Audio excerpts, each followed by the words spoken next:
Welcome to Forcing Function Hour, a conversation series exploring the boundaries of peak performance. Join me, Chris Sparks, as I interview elite performers to reveal principles, systems, and strategies for achieving your competitive edge in business. If you're an executive or an investor ready to take yourself to the next level, download my workbook at experimentwithoutlimits.com. For all episodes and show notes, go to forcingfunctionhour.com. Hello from London. I'm delighted to introduce today's guest, Kenny Arnold. Kenny Arnold is a multidisciplinary industrial designer exploring the intersection of play and sustainability. Kenny is most known for his award-winning designs of toys, playgrounds, and other educational tools. When he's not tinkering, Kenny teaches workshops on design principles and creative thinking. Today, you will learn how to think like a designer, improve your ability to solve problems, adapt on the fly, and transform your ideas from concept into reality. Thanks for joining me, Kenny. This is going to be a lot of fun. Great to be here, Chris. What a lovely introduction that was. So let's start at the beginning, shall we? How did you originally become interested in design? Well, I think that goes back to my early days of childhood and really just pure love of building. Um, I think it all starts with Lego and playing well, and that's what I did as a kid, and that's what I still do. I mean, I still have a healthy amount of Legos, I would say. Um, but somewhere around high school, I was, looking for career paths and, how do I take that passion and turn it into something? Um, and luckily, Google existed at the time, and my mom Googled spatial problem solving while we were figuring out college applications. And then we learned about something called industrial design. We heard about the professional society called IDSA, which is the Industrial Designers Society of America. And they had like a recommended list of, collegiate pathways. And so I basically ended up applying to a bunch of schools and I went to the University of Michigan. That's how it So, started. so talk to me about when you're a kid playing with Legos. What was that experience like for you? Um, you know, I think it was really all about bringing your imagination into reality. And as a kid, that there's a lot uh, there's a lot shorter gap between imagination and reality. I think as we get older, that gap increases with responsibilities and whatever we're occupying our attention with. But one of my earliest memories of never really being satisfied with just what's in the box. I don't know if you were a subscriber to their magazine. They used to have a magazine called Lego Maniacs, and I would always give myself the challenge of trying to recreate what was on the cover of that magazine with whatever I had in my own little box of Legos. And that idea of trying to see one perspective and recreate it with what you have is something that actually blended really well with industrial design training. I remember that we had this really crazy Norwegian design professor who was my first introduction to design, and he was really adamant about instilling in us the skill of being able to look at an object from multiple perspectives. And so what we would do in that first year of sort of drawing, unlike a still life, traditional still life class in art school where you have your still life, you're set up with a nude model or just a bunch of fruit or something, and everyone is around that in a circle, we started off that way. But instead of having us draw it from our vantage point, he put a tennis ball in the other corner of the room and he says, draw it as if you're the tennis ball, right? And it's kind of this twisting perception kind of challenge. But later on, after college, my first job out of college, I was working at a toy company. And my challenge there, their whole business was purchasing inventions from inventors and then developing it into a product line. That's when it would get to my desk. And, how do you take this one thing and make a bunch of things out of it?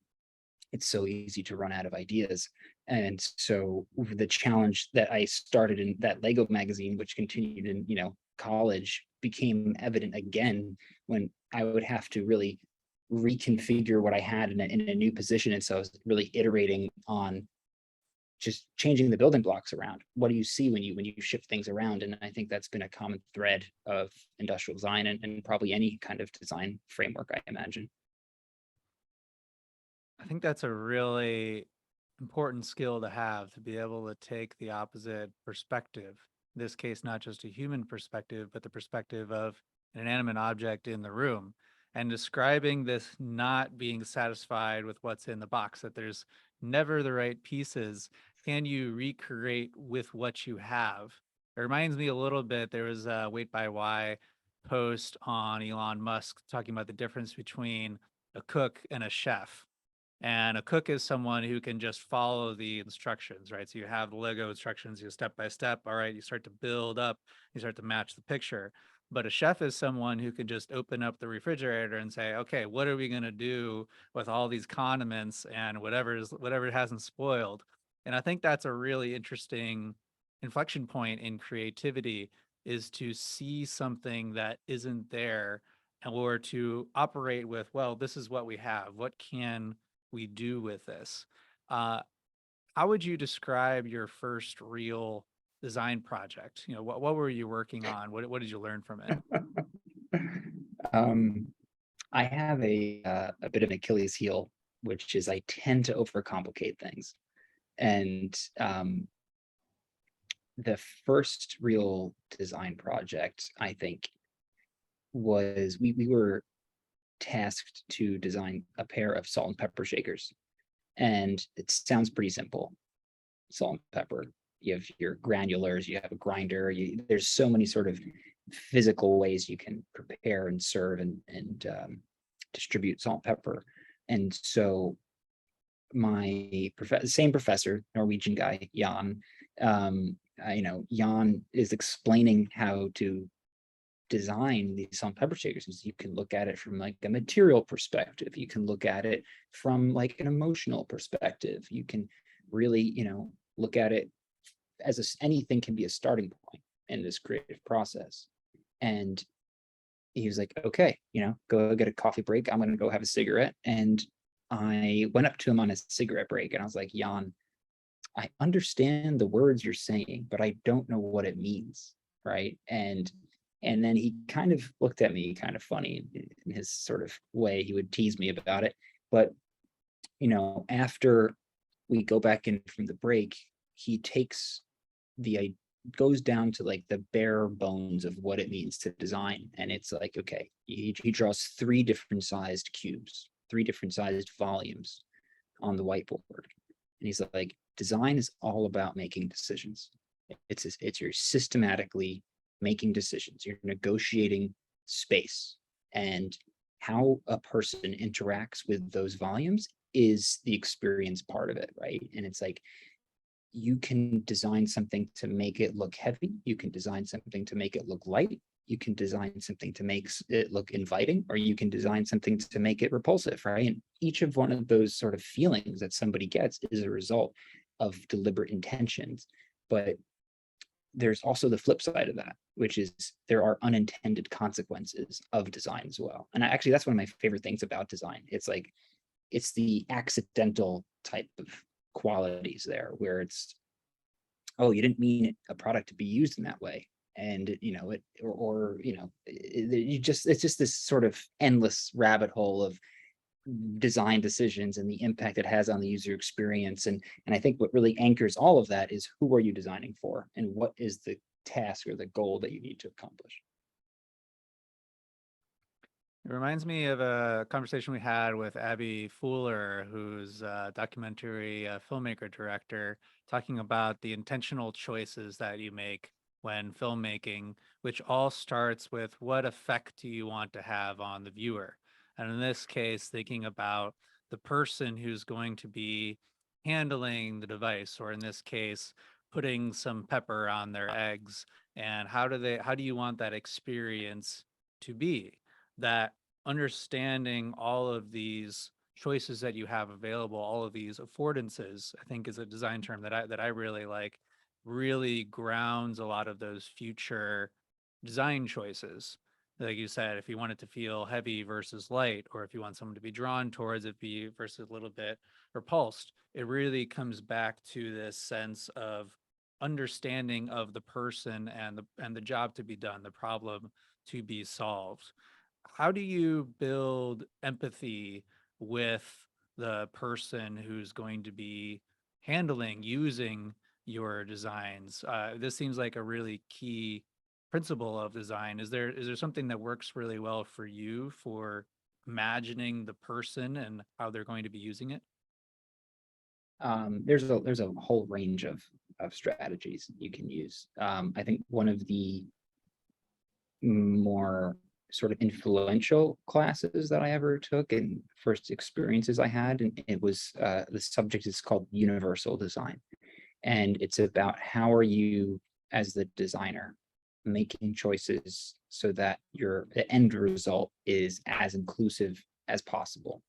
um, and to sort of think about it, we in this case we were designing like physical, residential spaces. um, but the task was to kind of, okay, let's simulate what it's like to have a disability. So we kind of he took a I think that the professor took a few different tools out of his box, and he had a pair of goggles, a pair of gloves, and I forget something else. But the goggles had some, smudges on them. So you put them on, you could, barely see. The gloves made it hard to grip things, right? And so in that case, we're literally taking the expression walking a mile in somebody's shoes and really empathizing quite literally with what it's like to have a limitation. And you're like, oh, wait, we can't use that color. They can't see it, right? Or that handle is really hard for people who have poor dexterity, right? Um, so anytime you can sort of simulate limitation is a really direct way of getting empathy, and it's something that I still use to this day. Um, Another way is really when you start getting into ethnographic research, and this is something I'm doing in my day job today, is that we're interviewing people for a food project and we want to understand what it's like to cook with this product. We want to understand what it's like to cook with their available utensils. And so in that case, we're actually kind of being like a fly in the wall. We're being invited into people's homes to basically watch them prepare food, and we're taking notes and we're recording it to basically understand what the limitations are and understand what are those constraints. And I think you brought up the term affordances, and in my mind, constraints is another one of these sort of important pillars of design thinking, is that what are the boundaries that we're working with. I like to think, well, I'll take a step back, and I think that there's some misconceptions about design and about brainstorming and ideation and all those good things, where you hear a term like, oh, the sky's the limit, or let's go for thinking of anything could work. Well, anything can't work all the time.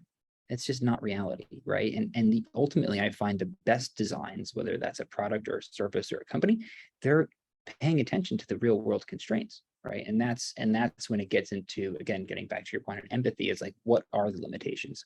What's the box we can play with that we can sort of repurpose to create the best experience possible with the tools that we have? When I took one course in college, I was a psychology minor. It was called the Psychology of Creativity. And the main thing that I took away from that class was this idea that creativity comes from constraints. And I like what you Mhm. said about simulating limitations, because until you've experienced something firsthand, it's still an abstraction. So, like you said, experiencing trying to pick something up with those gloves or to see with cloudy vision really makes that visceral and creates a real empathy because you've had that experience. You don't have to just imagine it. The same thing. I like this research, which is shadowing someone.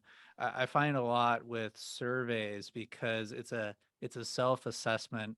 They don't tend to be very reliable because people generally don't know how they do things or how they feel about things, at least as much as they like to think that they do.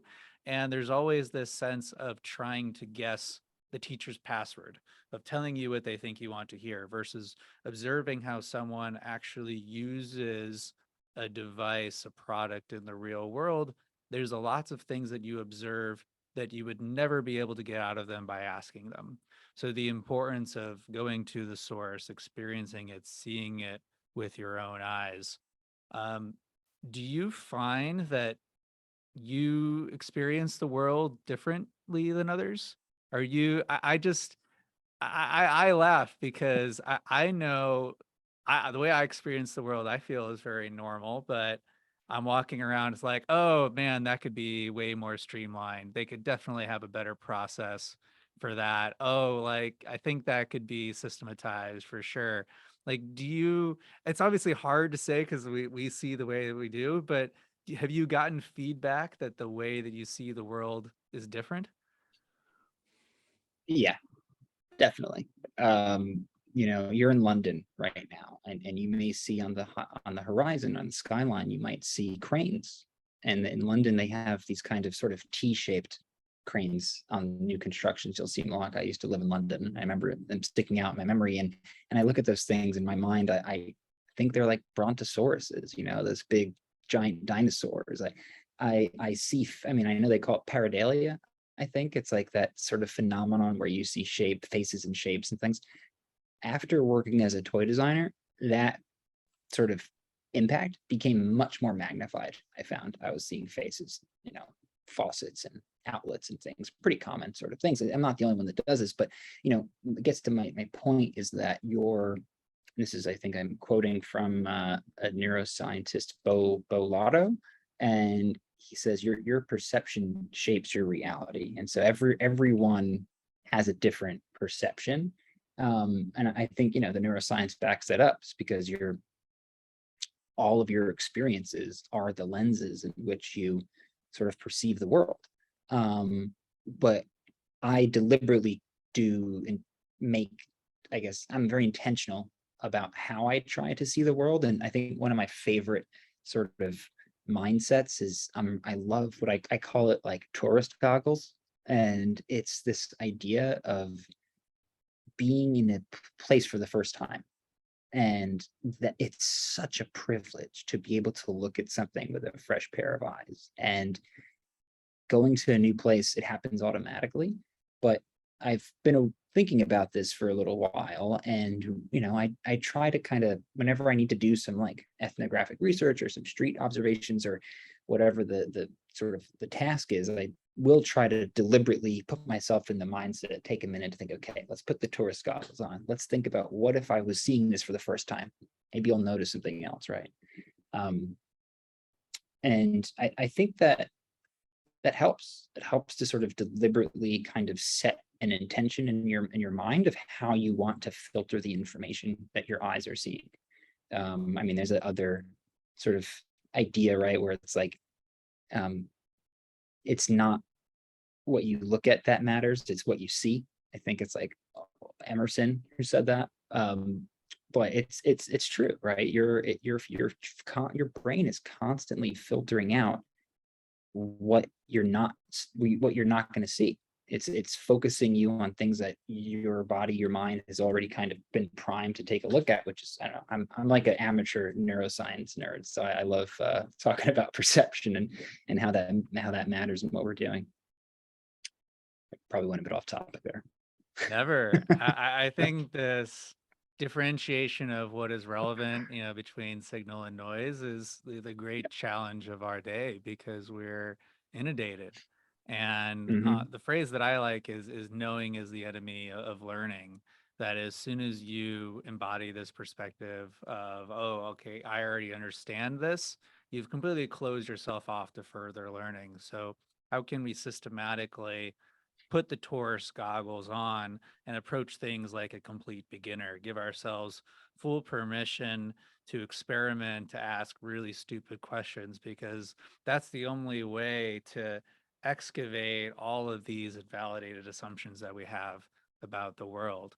And I love that you're sharing, hey, that you see these different shapes and you automatically think like, oh, this could be representation of a character, or Hmm. that this shape, well, what if it was that other shape? You're open to these possibilities, and that feels like the meta skill to be a designer is to see the possibilities in everything.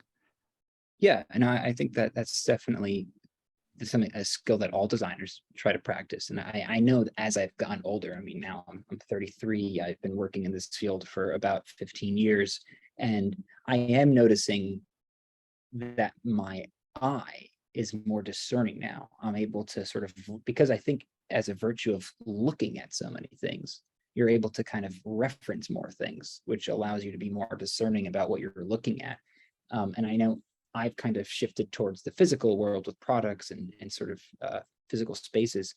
Um, but I've spoken to friends in more graphic design. I mean, they are looking at typography all the time. They're looking at color all the time, and they are highly discerning about what they're choosing to see. And like, I'll make a choice, and my friend will be like, you're kind of referencing something there that you may not want to reference. You're trying to make it look like a boring instruction manual. You want to look like an exciting poster, right? And it's like, I wouldn't have even thought about that, right? So I think that's what's also really great about working with different people, and why it's so critical to work with people from multiple backgrounds and disciplines, is because everyone's bringing their own lens, and creating the space for your team to share their unique perspective is when the real magic happens, because it's that overlap of disciplines and lenses where I think innovation really happens.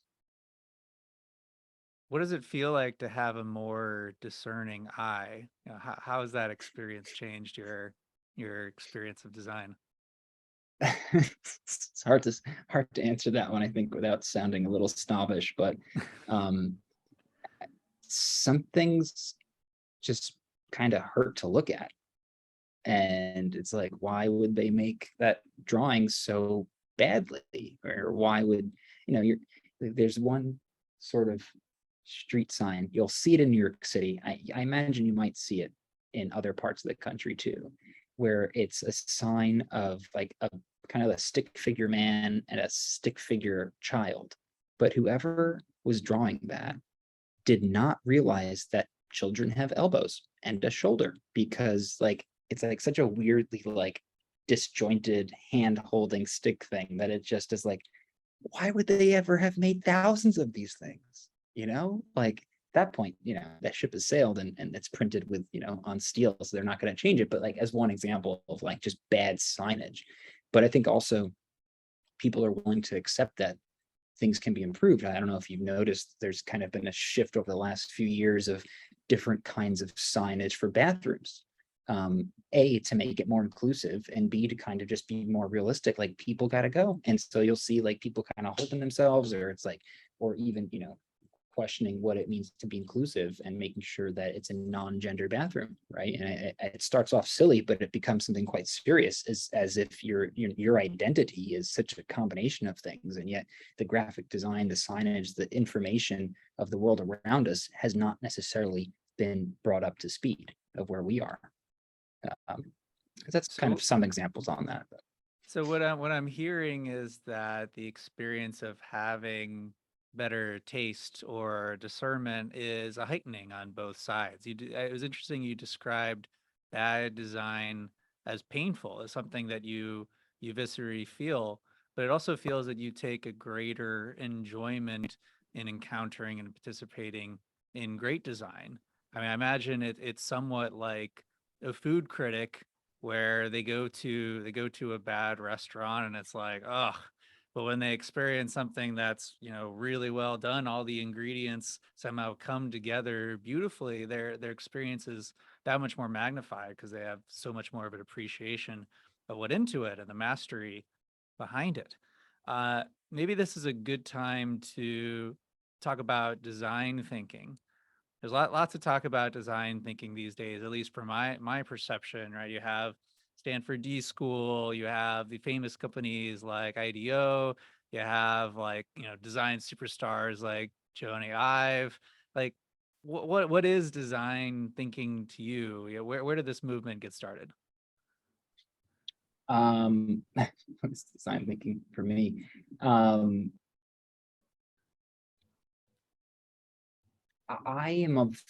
in the camp these days where I think where it is today is that it needs to be far more inclusive than just human-centered design. We're in a world where we can't afford to think about just humans.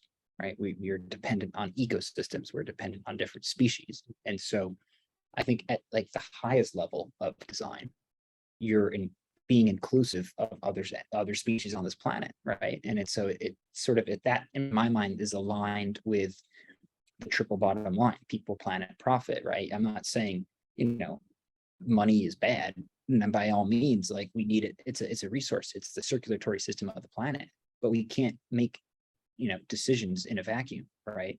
And let's sort of rewind the clock where we came from. For like the last 100 or so years, I mean, I don't know how, it depends how far back you want to go into the world of craft and industrialization, but like for a while when we were designing things, first of all, design as a profession didn't really exist until the Industrial Revolution, right? It's not many, some people, when I say like what I do, industrial design, like, oh, are you designing industry? Close, but no, industrial design really is designing things for mass production. And so you look at where things came from mass production, it was like designers were often being sort of last in the line of value of making things look pretty. For a long time, designers were just designing the skin. The engineers figured out the hard bits, right? It was this like sort of siloed way of organizing a company where it wasn't interdisciplinary, it wasn't collaborative. It was like you had the engineers doing the heavy thinking, you had the designers making it look pretty. But a lot of that changed in the 1960s, I guess, were a big shift for a lot of things. But one of the cool things that came out of that period was that people, researchers, psychologists, engineers, designers, artists, they all started working together more in the pursuit of making their respective professions work better. And you started, for the first time, you had people really thinking about thinking, that metacognition level where you're looking at the creative design process. And that came in, I think, you look at sort of where design thinking came from. A lot of that modern day design thinking came from this guy, John Arnold, who was, actually like a real Renaissance man, self-taught, completely self-taught, started working as like a janitor, became a mechanic, started working in the print shop. He started drawing from all these disciplines, eventually kind of becoming a self-taught engineer at MIT. That sort of the pinnacle of his time there, and hopefully I'm not misrepresenting or misquoting anything, but he started a sort of an applied engineering club at MIT for students. And it started as like a club, and then it became, I believe, a class. And the class assignment was designing and commercializing products for a fictional race of aliens called the Methanians. And they were designing sort of how things were going to work for these animals and creatures that had 3 eyes, and they had a number of limited fingers, and they only breathed methane, and they had, different types of weight ratios. And so you had all these engineering constraints. How do you actually make something work for these people? But, and I say people, but really it was, a fictional alien race. But it was the first time engineers in MIT were really forced to think about practical applications of these engineering principles and creative principles. And there's some, I can send you some links later, but you can go back and sort of hear the reviews of the students at the time, and they're like, wow, like they made lifelong friends in this class. This first time they were working interdisciplinary. And sort of the establishment at MIT did not like, they thought it was a little flamboyant, I think is the term that I saw that came across. And it's like, it was really criticized as like, why are you thinking so fancifully? He had to really defend the value of using creative engineering. But luckily, the folks over at Stanford saw the work that he was doing, and he was one of the founding sort of fathers of what became the Stanford D School, which, in turn sort of formulated this approach of like, let's design for human needs as they are. Let's not design this perfect world. And so it became much more centered around training the whole brain. So it's not just your left and your right brain thinkers. It's like everyone can be creative problem solvers. So you're drawing, you're doing math. They're not mutually exclusive, right? You're researching people. You're doing ethnographic research, you're pulling from anthropology. And so it became this sort of nexus of like interdisciplinary thinking, which, I think I believe IDEA was like kind of like the first commercialized sort of version of this. You had Bill Moggridge and David Kelly, who kind of met at the D School and then sort of commercialized that as like design thinking, and then it kind of became promoted as this sort of great method, and there's a lot of great applications of it, but it's not without its detractors, right? I mean, you can Google how might we statements, and everyone from here to I don't know, all around the world can come up with a how might we statement, but there's implicit bias in there. It's like, who is the we in how might we, right? And who are the people that we're trying to help? And so it's this ongoing conversation still to this day. It's like, yeah, design is not just about, it's just not just for designers. Everyone can design, but it's like, how are we being inclusive? It gets back to that human-centered part of it. So I probably touched on so many things and not enough things at the same time. So feel free to sort of unpack any of that with me. I find it so fascinating that the breakthrough is imagining some alien race to really take it from this bias that we all have that others think and act just like we do. I see this in poker all the time when people describe their thought process. It's like assuming that the other player is thinking about the hand just like they would, and so would see things in the same fashion. And that's just not the way things work. So, this real forcing of empathy by creating these real constraints that had to be worked around. You couldn't just say, oh, okay, well, we'll train them for that, we'll onboard them from that. I mean, my impression at least is that your average let's say middle management employee is like barely getting beyond email, maybe doing some auto sum on their Excel, but like really doesn't have a lot of technical know-how. But if you look at a lot of the things being built, it's like things that are really cool for the engineers building them, and that's usually not a recipe for something working if it's built because it's really cool, but maybe not thinking about the end user in mind. I like that you started this conversation talking about toys and the concept of play and how you were able to turn what was play to you into a profession and a calling. Why are toys important?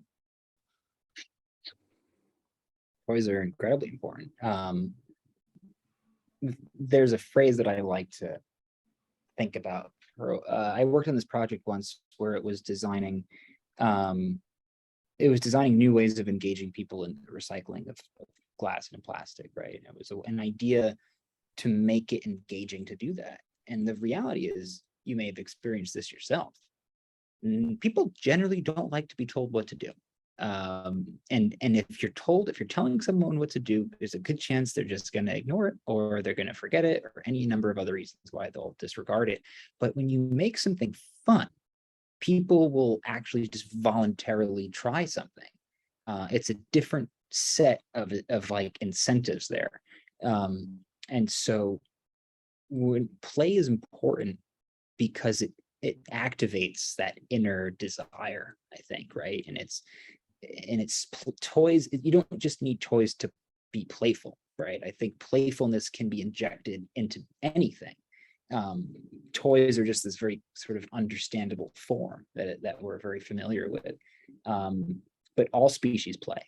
It's a key component of survival, and testing out the boundaries of what's acceptable or not.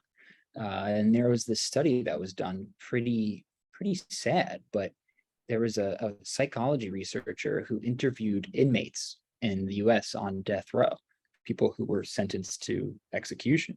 And what he found was that consistently across the board, every single one of those inmates had a childhood devoid of play. And it was because maybe they didn't, develop that social understanding.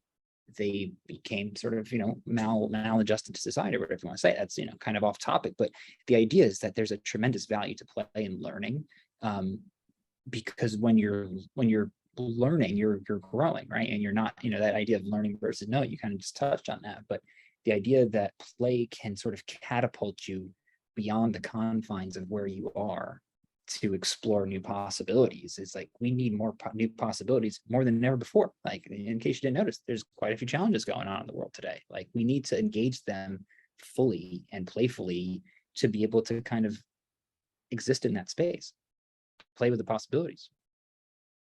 What are some ways that you inject play into your daily life? um I feel like I don't do it enough these days. I think that um, I think with cooking, a lot of it, in a lot of my daily life, I think cooking is one of these like ways I can kind of play with the recipe and try different flavors out. That's a fun way to do. But even like more like kind of it's simple, but what I try to do is like I try to avoid taking the same way to work. It's like, try to avoid getting stuck in that rut, try to avoid creating just like a very concentrated sort of neural pathway so I can kind of literally explore my environment in new ways. You know, Telling jokes, I think, is a great way of you're taking a risk a little bit sometimes, but the payoff is, I think, really worth it. Actually, some of the earliest studies in creative thinking, creative process come from comedians and the idea of using analogies as a way of exploring alternative possibilities. Um, but yeah, that's sort of like the high level, I guess, of what I try to do on a daily basis if I'm not actually trying to create something. I guess I also like I love to make pop-up cards for friends. Like if I have a birthday for a friend, I will buy a card off the shelf and like jazz it up with like a homemade pop-up happy birthday thing. So those are sort of the ways I do it these days. I've seen one of these pop-up cards in action, and I gotta admit, it definitely left an impression. I could tell a lot of fun went into it. I think it's a Yeah, really it's good insight that, life has a variable difficulty level. And I say there's many different ways to get to the top of the mountain. So small things like the walk that you take to get to the office, there's a lot of room for possibility and learning along the way if you're open to it. There's so much talk about flow states and getting into flow, but for me, the key insight is that a lot of being fully immersed in your life comes from raising the difficulty level, from raising the stakes, and that life has infinite depth. So I'm always trying to gamify things from a conversation. How can I sneak in this word into the conversation that I just learned? To I'm walking down the street on a trip. It's like, how long is it going to take me to find a bookstore just looking around? Just like small little things like that, just to keep my experience of engagement a little bit higher, to be looking for those possibilities. Like you said, it's all about this ability to see is really more about what you're looking for. What is that object of focus? What is that problem that you're trying to solve? Uh, I'm interested, we're talking about, your day-to-day experience. You see these Hollywood interpretations of design, right? It's very cinematic. Everyone's sitting around the whiteboard. You have like a montage. Maybe there's some post-it notes of various colors. Start like working in clay, and before you know it, you have this final thing, and everyone's clapping. Like, how does the day-to-day experience of being a designer differ from this Hollywood version? that's spot on. It's exactly what they portray in the movies. No, I'm just kidding. There's obviously some truth to that, though. I mean, it's a process. It's not just a process, though. What I've come to appreciate later in life, I guess, in the last 5 years, is that it's a practice. They call it a creative practice because it's something you actively need to practice doing to develop and work out your creative muscles, just like you would work out in any other form. Um, and that overlap between working out and a creative practice is true even in doing stretches. Like you like one of the things they teach you to do in sort of industrial design programs is drawing is a key part of quickly visualizing ideas. And so when you're starting out, they challenge you to draw straight lines, just drawing a straight line. Like you can put a ruler up to that and it's straight, except you're not drawing with a ruler, you're drawing with your shoulder. That's kind of the key thing. And so when I have taught drawing classes in the past, like it helps out, you're stretching your shoulder, you're moving around, you're becoming very in tune with your body because you're trying to, you know, limit not limit, but you're trying to kind of, reduce the connection, reduce the distance between the mind and the hand, right? Yeah, that's why, you might see a montage of making clay. Clay is one of those things where it's like you're literally, you think the thought and you can put the form together.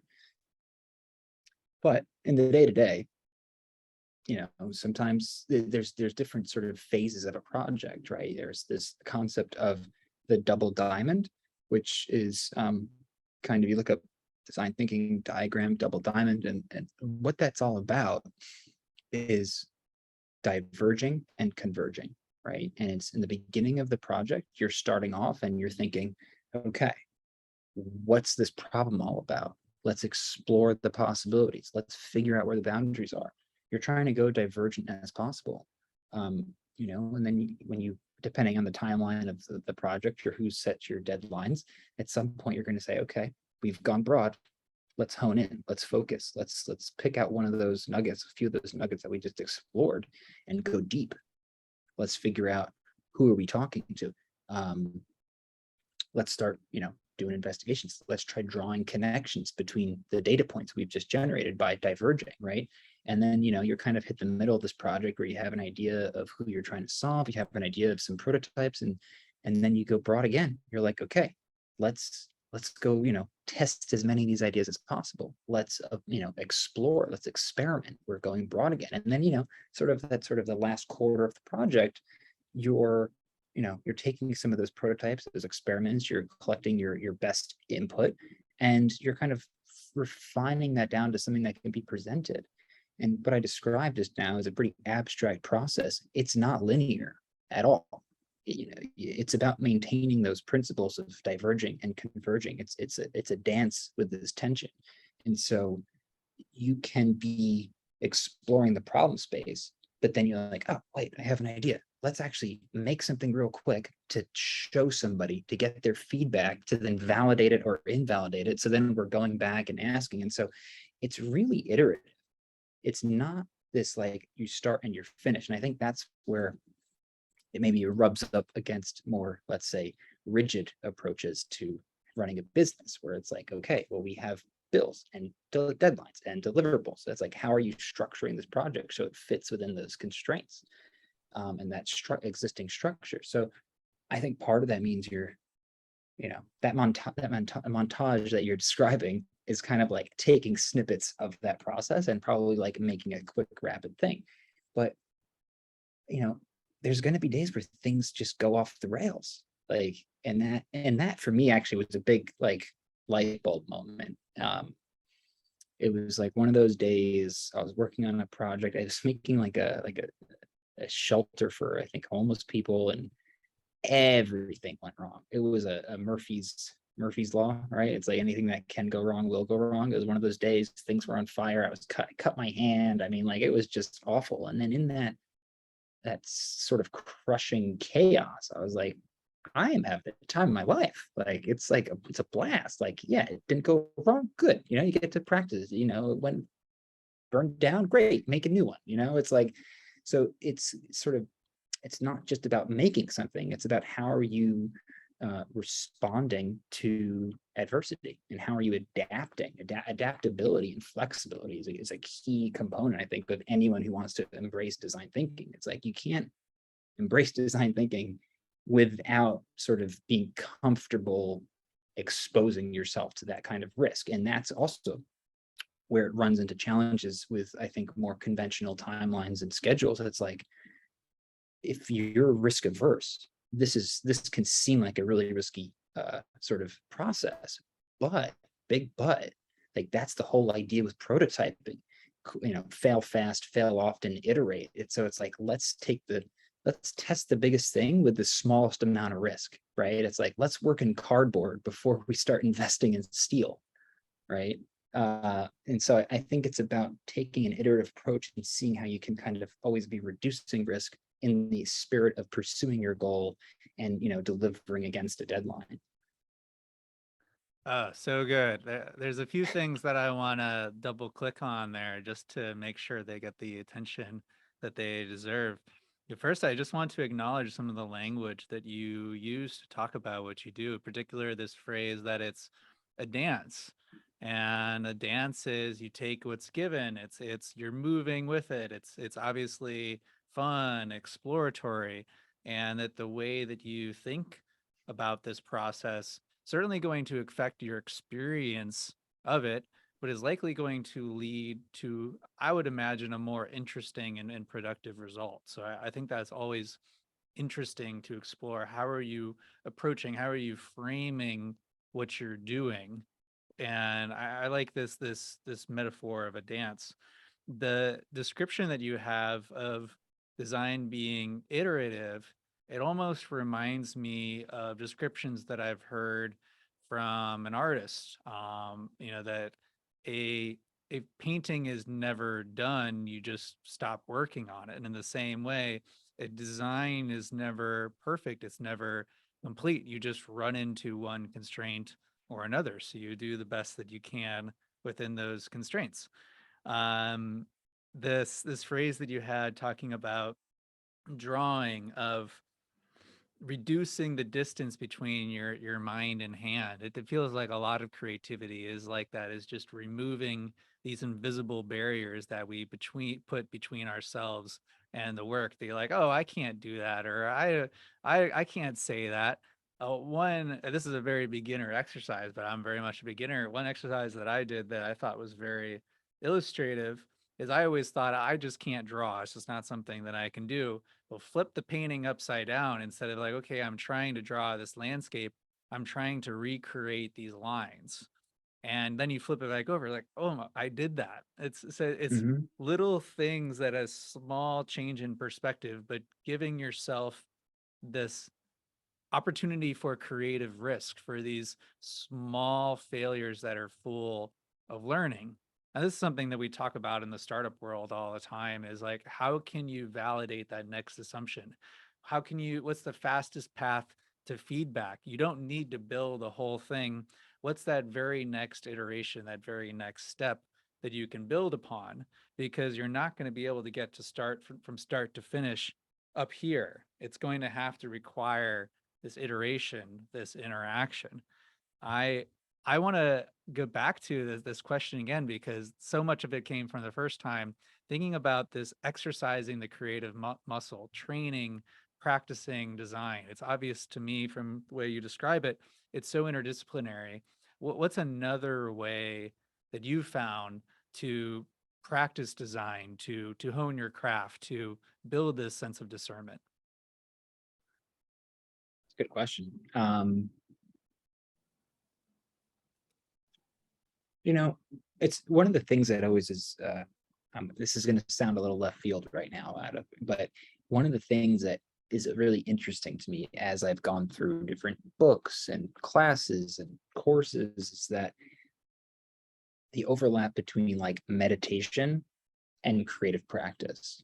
And there's this idea. I know you. I believe you mentioned you meditate. You have your own practice as well, but like this idea of sort of letting your mind let go of what's in there and returning to that clean state, that clean slate state, I should say. Um, and it comes to practicing, it's like you have to kind of like routinely practice letting go of judgment so that you're able to just like explore with a free spirit. And also it's like in the process of exploring, you're kind of asking yourself, what does this look like? What would happen if this was upside down? How would I be able to show this in different, possibilities? Um, in the beginning of that process, the ideas are really fuzzy, right? It's like, oh, it's hard to draw. Yeah, it's hard to draw, but everyone can draw a stick figure, right? But going from stick figure to anatomical skeleton is a very big leap, right? But it's about taking those baby steps, and it's about breaking down what you're trying to represent, at least in a drawing or a model making kind of way, into the components. And so, you know, maybe you say you can't draw, but I guarantee you can draw a square and a triangle and a circle, right? And out of those three primal primitive shapes, you can basically create just about anything. Um, and it's part of it is like it's a practice of like reminding yourself that you have so many tools available for how you can sort of slice and dice what you want to create. Um, because there really isn't any like wrong way.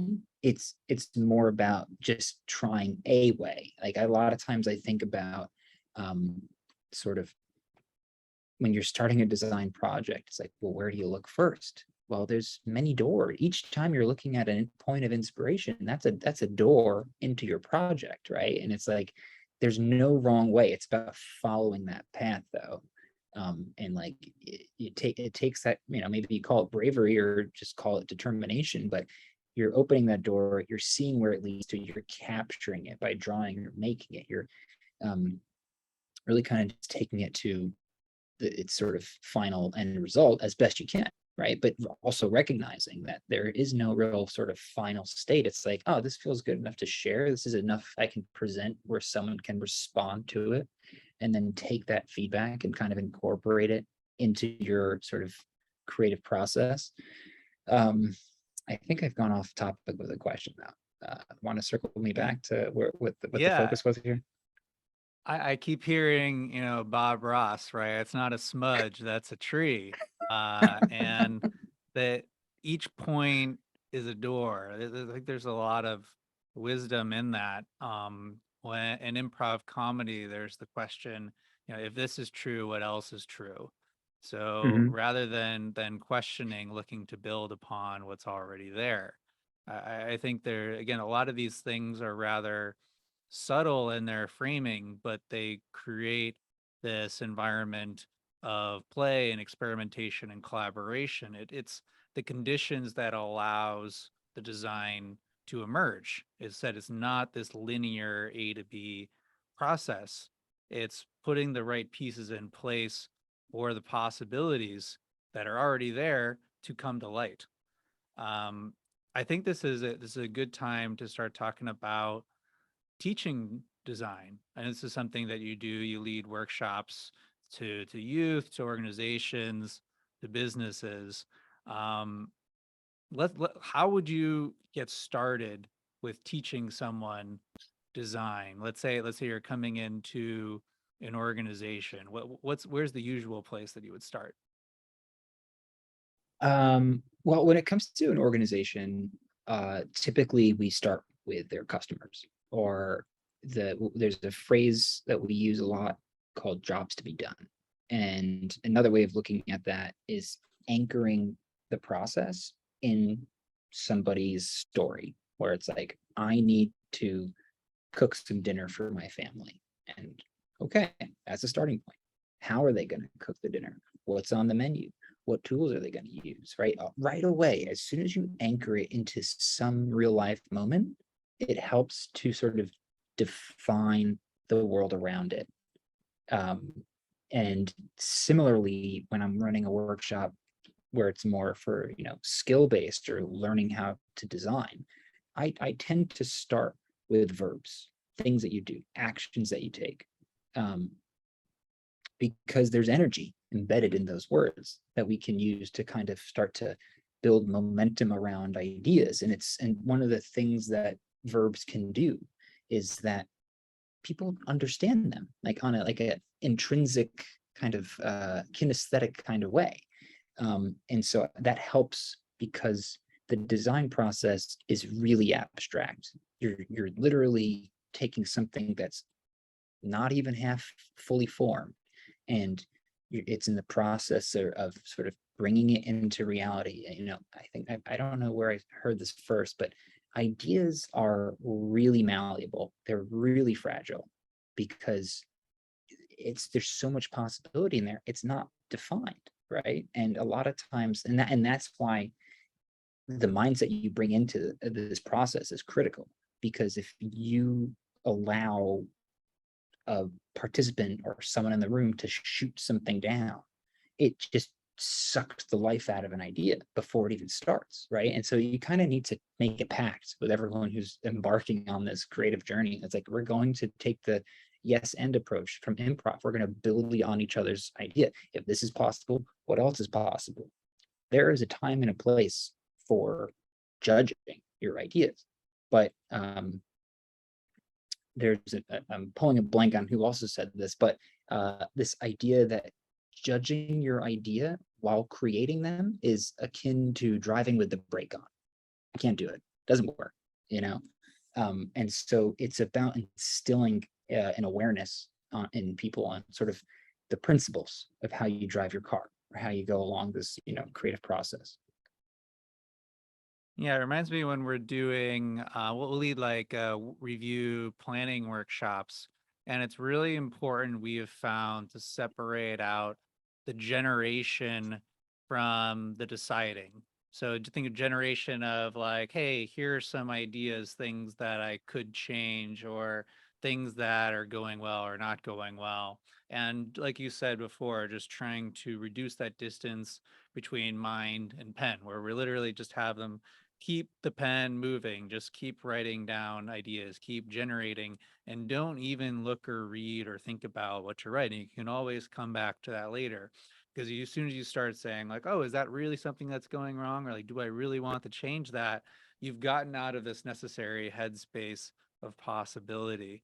So that this editing, this deciding is a completely different mind. It's a completely different person who needs to come back at it. So trying to keep these separate. Um, I know that when we think about creating a design, particularly as a team, we use this phrase brainstorming. Like we're all gonna get our heads together, throw some ideas at the wall, and see what sticks, so to say. What do people get wrong about brainstorming? um, the first thing that well, let me just circle back for a second. I had said driving with the brake on is like, judging and creating ideas at the same time. Alex Osborne is the guy who is credited with that phrase, because Alex Osborne is also credited with, brainstorming in many ways. You may have heard of the advertising agency BBDO, I believe. O is Osborne. That's him. He was one of the founding guys here. Just to give you some context on sort of where we're at. And the big misconception that I think it's really important to remember is that brainstorming, as it was designed, is just one part of the process. It's part of the idea generation process. It is not the idea generating process, right? And it's like people's like, oh man, brainstorming, I always come up with these ideas that aren't feasible, or it's like it's a waste of time, because most people are doing it wrong, right? And it's like, having the rules of brainstorming helps, where it's like, deferring judgment, go for quantity, all those all principles matter, but it's also important to remember that fits within this framework of divergent and convergent, right? You can brainstorm questions, you can brainstorm ideas, you can brainstorm concepts, but there's a part where you need to be filtering and assessing, and it's equally important to be discerning about what are the sort of the metrics you're evaluating your ideas on, right? And so you need to go hand in hand with those two things. I think that's kind of the big misconception I think people get wrong about brainstorming, is that they think it's the end all be all. In reality, it's like one step out of six. So when you're leading step 1 out of 6, you're having a brainstorm with a team as part of a workshop or a project. How do you do it? Yeah, it's proprietary information, right? Now, just joking. No, I mean, I think, the first step is defining the problem space. That's step 1. Before we get, everyone likes the idea part of it, but it's as important, if not more important. I'll take that back. It's the most important part of the process, is defining the problem is. And this idea of question storming, which is taking your problem and being generative about how many different ways you can phrase it, will, and getting back to your earlier point about perception and what you see, change the words that you use to define your problem, and you will create new possibilities before even coming up with ideas, right? And so I think that's like step 1, is let's define this problem. Step 2 is like, okay, let's go try to validate this. Let's talk to people. Let's get into the real messy, emotional, rational, irrational side of things, and hear what people think about your hypothesis. Let's see if it's a real problem for them.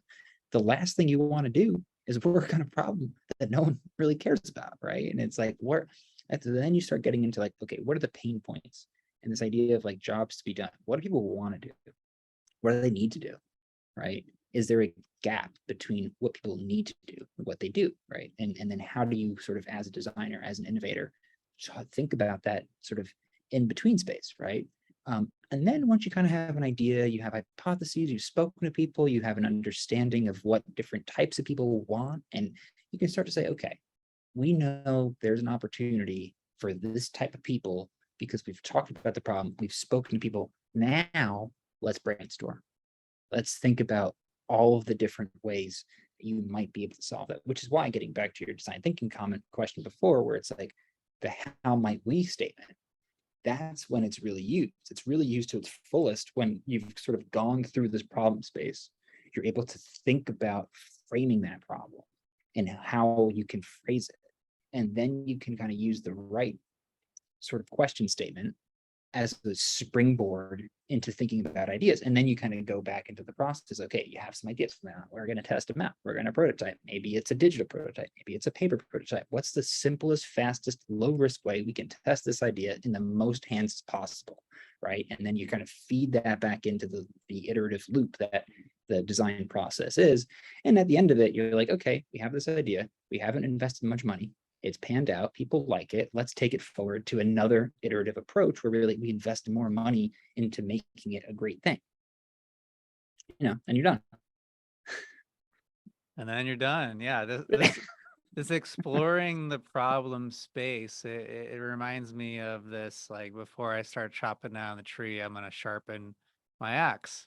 And reading Mhm. between the lines, it seems a lot of challenges, or let's say friction in this process, especially when other parts of the organization get involved, is that this process wants to be rushed. And it's like, okay, we have this much time in this step before we need to move on, or before, we have the ship before we told the customer we're going to send it to them. And that you can't always put a watch to some of these steps. I mean, depending on how well or poorly the problem has been defined, this could take a while. This could require, several iterations of it, and that rushing through, not only will you not solve the problem, you might be solving the wrong problem, or a problem that doesn't even need to be solved.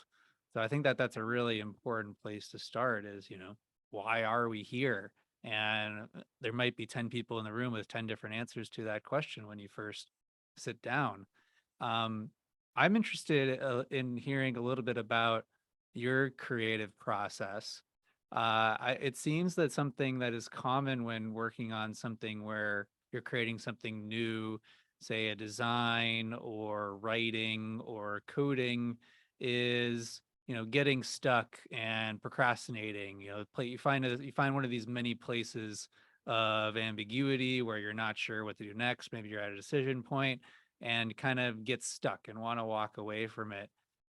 When you find yourself at one of these sticking points, how do you get yourself unstuck? Is there any technique that you found that works well for you? um yeah, I mean, I think the the best sort of solution in that situation is getting out of wherever you are. Like, are you at your desk? Great, go for a walk. Like, you know, talk to people, get out of your own head, get out of your own actual physical space, go into a new space. There is something magical that happens by taking a walk. It allows your brain to process in a different way. And it's a yes, I'll just repeat that. I don't know if you heard. Um, it's about going out of where you are and going out into the world, talking to people, making sure that you're getting different perspectives. And there also is a value in actually taking a break, like disconnect, go do something totally unrelated, go read a book, go to a museum, like stop working on it, let it percolate, let it digest, and then come back to it. You'll bring a fresh pair of eyes. There's I think a bit of advice I got when it came to writing. It's like, great, write your first draft, put it in a drawer, don't look at it, right? And come back to it in a week, to your point, you don't want to necessarily rush the process. You can't really rush the gestation part of it. I think you need to give yourself time to process, and everyone processes a little differently. And I think when it comes to like budgeting for a project like this, you need to account for uh, that thinking time. And I, connecting that back to your question of in my own creative process, and sort of one of the things that I've come to appreciate is like I've designed a number of toys. You can come up with the idea, you can spend all that design process time, but then you need to budget in playtime. You need to test it out. You need to see what you can create with what you just made. And it's a form of testing, but you need to really sort of have fun with what you're making. But in my own design process, I typically start with a brief from a client or a call, a request for a proposal or a grant or something. And typically I'll dive into the research sort of thing first. I'll typically do, Google searches. I may warrant like a, trend research, go into different sort of resources like any number of white papers from MIT or Frog or, Trend Hunter, whatever comes up. But, that's only just like an inspiration, right? It's not the end all be all of starting out from the design process, but it might go on a mood board. It might give you some ideas, might give you initial feelings. But anytime I'm designing something, I really try to make an effort to think about who the people are, like who are we really trying to work with here. Let's go talk to them and let's engage them as in a collaborative, as co-creators of this idea. And so like the last big project I worked on was like a playground sort of modular furniture project. And a key part of that idea was that we were teaching the design process to kids so that they could design their own playground things, which ultimately informed what the final design was. I do not take credit for the final design as much as it was driven by the ideas of the kids, the very people we want to be playing with this thing, right? And it's like, my role in that position was like facilitating that sort of micro creative process and bringing it into reality by paying attention to the constraints of manufacturing and materials and weather and, all of those sort of logistical design decisions. But making sure that your target audience is a part of your design process. Co-creation, I firmly believe in as a sort of a key part of the design process. And in that case, the designer almost becomes like a facilitator of that process and sort of, more of an orchestrator than, you're the conductor, not the orchestra, right? I think there's this sort of dynamic between those two things. And then, getting my hands dirty. I have a material library. I got fabric and steel and, clay and wood. I love playing with stuff, get touching things, but there's something really valuable to engaging with materials because it like literally activates a different part of your brain, right? And so it's about different modes of engaging your brain is like a key part of my design process. Something that I say all the time is your best ideas won't come to you at your desk. And the reason I had to start phrasing it that way is so that I could treat the things like going on a walk, having conversations with friends, reading a random book, touching fabric as productive because it is an important part of the process. It's not going to be just staring at the text editor and waiting for the words to write themselves. There needs to be this opportunity for diffuse thinking. So I love that this intervention that you've suggested. This is something that I've found works really well is if you find yourself stuck, go to a different place where you might be unstuck. That a lot of thinking is very contextual. So if you change your context, you'll change your thinking. And yeah, that it goes back to this idea that you had that anything can be a door to that breakthrough idea. So maximize the number of doors that you have, or think of it as maximize your surface area for serendipity, right? Have as many doors as you can. Um, Big question for you. So a lot of these principles we've been talking about from design feel very interdisciplinary. if we zoom out, do you think that design thinking has applications for, let's say, like large scale systematic problems that we face today? Things like, climate, equality, access to opportunity or resources. What do you think that, what role do you think design has to play in tackling these large problems? I think when you're getting to the scale, you said the key word there. You said systematic problems, systems. When you're getting to the scale of systems, you need to really think about systems thinking, which is not a topic I feel comfortable sort of, leading a conversation on as much. But, it's about understanding all of the elements that are going into the sort of the collective system, and how those elements flow through those different sort of stage gates and sort of inter and touch points, I should say.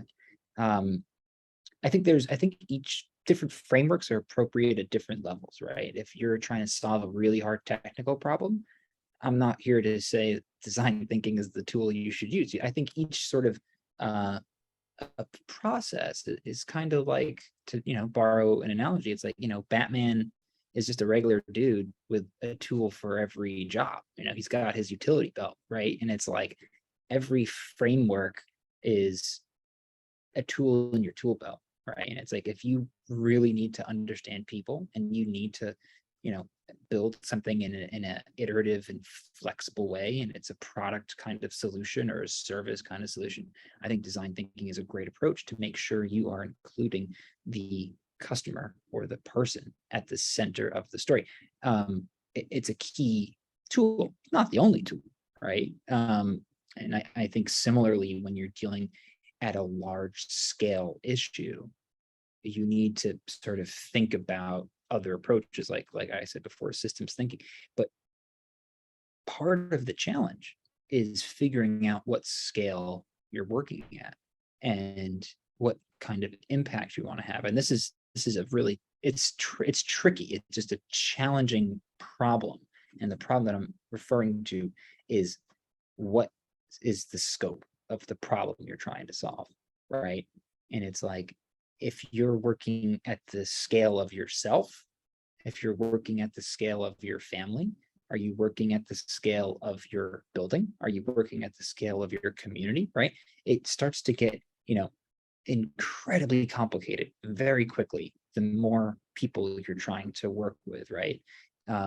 So in terms of, and just to kind of take it back to that sort of many doors to the starting point, another analogy that I use when I'm describing it in workshops is, think of a dandelion, right? It's a seed. It's like a flower that looks like a ball, or a weed rather. It looks like a ball, right?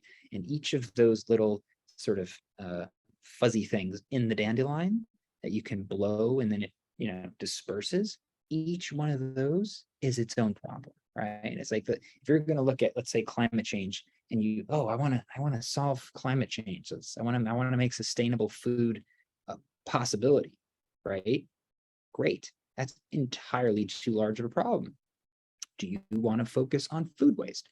Do you want to focus on, composting? Do you want to focus on sustainable logistical supply chains? Do you want to focus on transparency? I mean, do you want to focus on cafes? Like, every layer of context that you add will give you the focus that I think will help when it comes to determining the problem scope, right?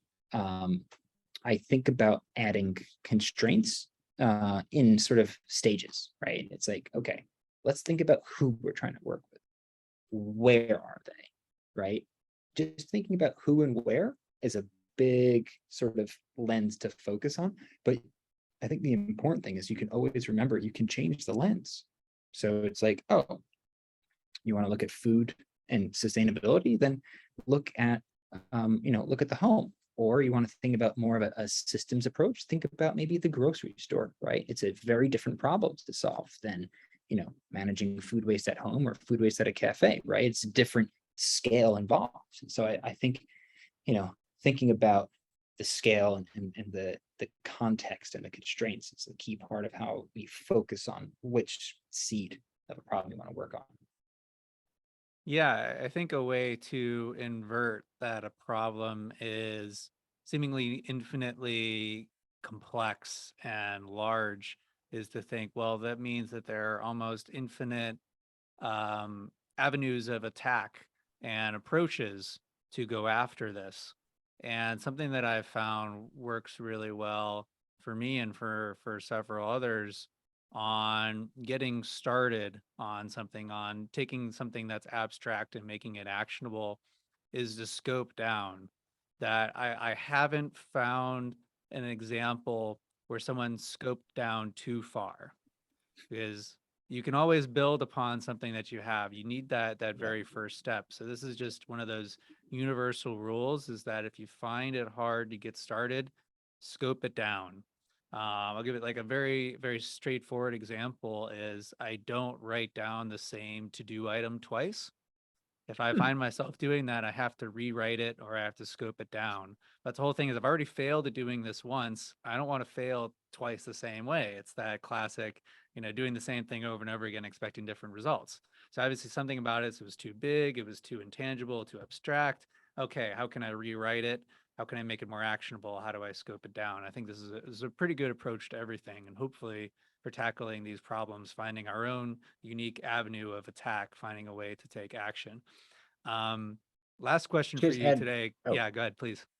I was just going to say that just reminds me of this similar approach that an old professor was teaching, which is like he gave the challenge to each of the students to go talk to somebody and find a listen to their story, ask them if they're working on any problems they're facing, and the goal was to find a problem that really only impacts that one person. And by virtue of drilling down into like a really bespoke problem that one person had, you're actually then kind of reversing the perspective on it, because it turns out many people have that one specific problem. And it's sort of a process of sort of zooming in so far that you can actually kind of take a look at a very niche audience, for example. Just wanted to add on to that right there. Yeah, that's very, it reminds me of all right, I'm trying to write, this is like a Robert Pirsig thing. I'm trying to write an essay about the town. Well, where do I start? I go in the history, I go to who lives there outside. And it's like, it kept zooming in, zooming in. It's like, okay, write a story about the cornerstone of one building. And like the more you zoom in, you start to find the universals, the things that Mm-hmm. that extrapolate, that expand The out principles. to everything, exactly, the essential principles, but you would only discover them by zooming in to that really discrete level. That's a really good point, Kenny. I feel like we could keep on going about this stuff. You shared I have a full page of notes here, so many insights, really learning a lot. um it seems like you're a born tinkerer. So, I want to just end it today by, what are you tinkering around with these days? What are you excited about? That I have a new idea I'm working on, which is very early on. And it's so early, it's just a sketch at this point, which I don't mind sharing because I think, ideas are meant to be shared. But the thing that I'm tinkering on now is I'm wondering, what sort of impact that I can have to kind of make it just radically easier for your everyday person to become just a little bit more sustainable.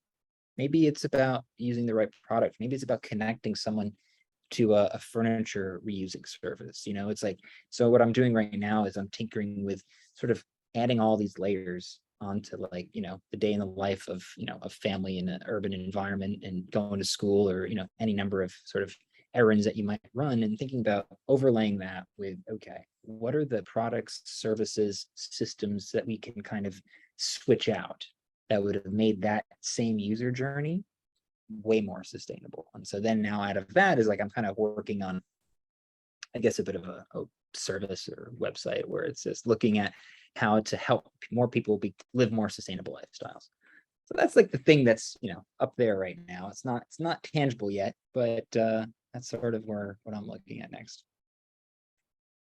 Well, there you go. If you're listening, if you've enjoyed this conversation, something that we've said has resonated, perhaps if you're interested working on sustainability, let's see if this can be the start of another conversation.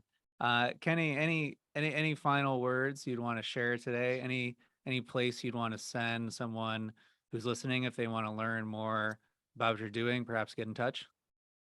Um, I have a website, which is kennyarnold.com, which is going to be switched over soon to a new website. But if you want to get in touch, you can reach me there. Um, in the meanwhile, I would say, just practice those creative muscles. Like there's nothing that infuriates me more than when someone says, "Oh, I'm not creative." That's a self-deception, right? You can read, you can write, you can also draw, you can be creative. It's a basic sort of literacy. And so and my advice to anyone listening would be to pick up a pencil, do a little sketch, try something that scares you on paper, and see what you make.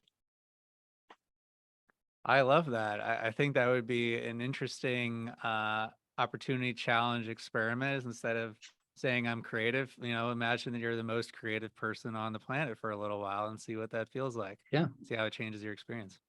put that hat on, see how it fits.